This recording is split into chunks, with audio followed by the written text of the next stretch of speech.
nasa Kongreso, hindi mo pera yan. Hindi mo pera yan.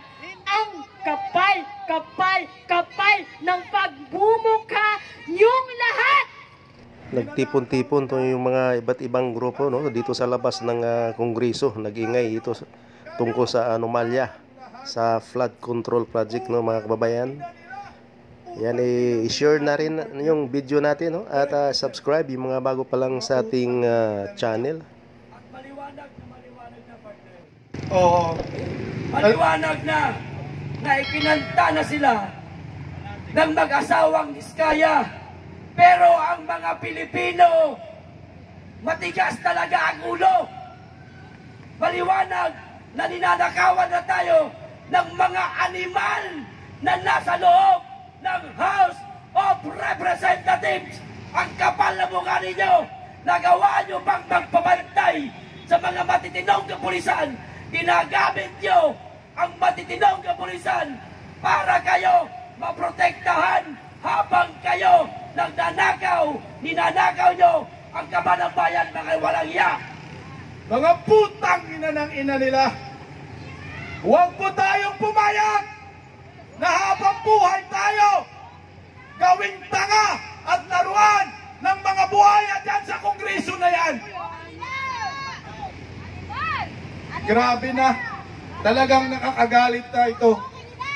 Hindi ho po pwede na ang mga Pilipino ay lagi na lang magpapaapi sa mga politikong walang habas sa pangungurakot at paglilimas sa kaban ng bayan.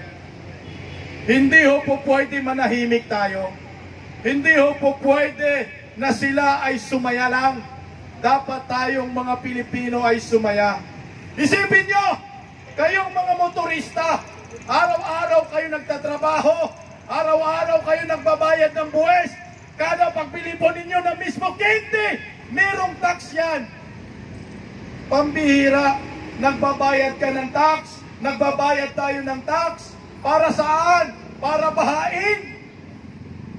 Para nakawan? Para matraffic? Ganun ba ang Pilipinas ngayon? Ang kapal ng mga mukha ng mga kongresistang ito.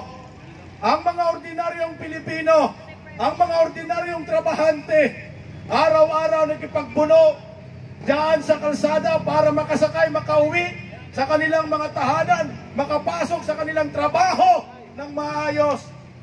Nagtitiis sa traffic. Pero itong mga anak ng mga buhaya, merong sariling mga jeep, merong sariling mga helikopter, mga eroplano. Ang kapal ng mga mukha ninyo, kung saan-saan nagbabakasyon, sa iba-ibang bansa, sa Europa, gamit. Paano kayo? Pinagnanaaw lang ninyo ang pila ng bayan, ang kakapal ng mga mukha ninyo. Ito, Speaker Martin Romualdez, buti naman, tinapla naman yung kapal ng mukha mo. Grabe ha? Almost apat na taon nyo kaming niloloko.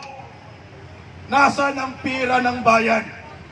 Hinahanap po namin ngayon 1.2 trillion pesos sa flood control projects na kayo po ang nag-release ng mga ganyang klaseng mga budget. Ano po ang napala ng sambayanang Pilipino? Puro mga multong proyekto. Ang tindi ho ng kapal ng mga mukha ho ninyo.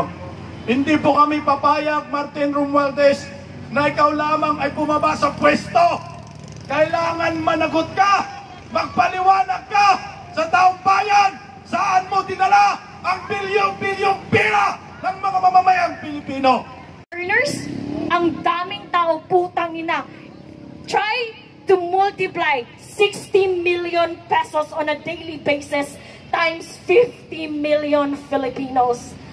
Ang yaman ng Pilipinas. Pero meron tayong ospital na walang gamot. Meron tayong mga public hospital na walang higaan. At kung meron man, sira-sira ang higaan. Sasabihin na walang ayuda kung Hindi magbibigay si Martin Romualdez. Putang ina mo, bakit pinangalanan mo ng Romualdez Hall ang isang espasyo na nasa Kongreso? Hindi mo pera yan. Hindi mo pera yan. Ang kapal ng pagbumukha niyong lahat. You are doing a syndicated, organized plunder against the Filipino people. Nakakahiya kayo. Ayokong maging Filipino dahil kung kayo lang ang halimbawa ng pagiging Filipino, mas mabuti na lang na hindi ako maging Filipino. Nakakahiya kayo. Habang ang mga tao, ang mga ordinaryong tao ay nagtitiis, pumipila sa mga barangay health center na walang gamot. Kahit paracetamol, sasabihin ni Kapitan, walang budget. Walang budget kasi ninanakaw. Binibili ng private jet ni Martin Romualdez. Binibili ng Hermes ni Glodinko. Binibili ng Balenciaga ng mga putang inang nepo wife and nepo mistresses nyo. Mga putang ina nyo, ang hirap magtrabaho. Kaming mga, it's not an excuse, it's not even a valid reason to say that ang Pilipinas is mahirap. Mahirap ang Pilipinas dahil lazy ang mga Pilipino. That's not true. Take a look around.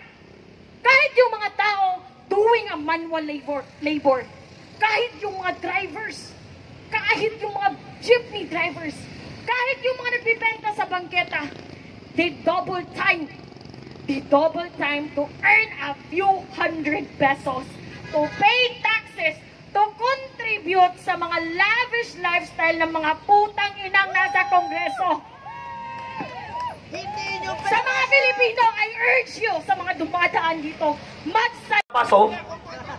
Yan, gago yan.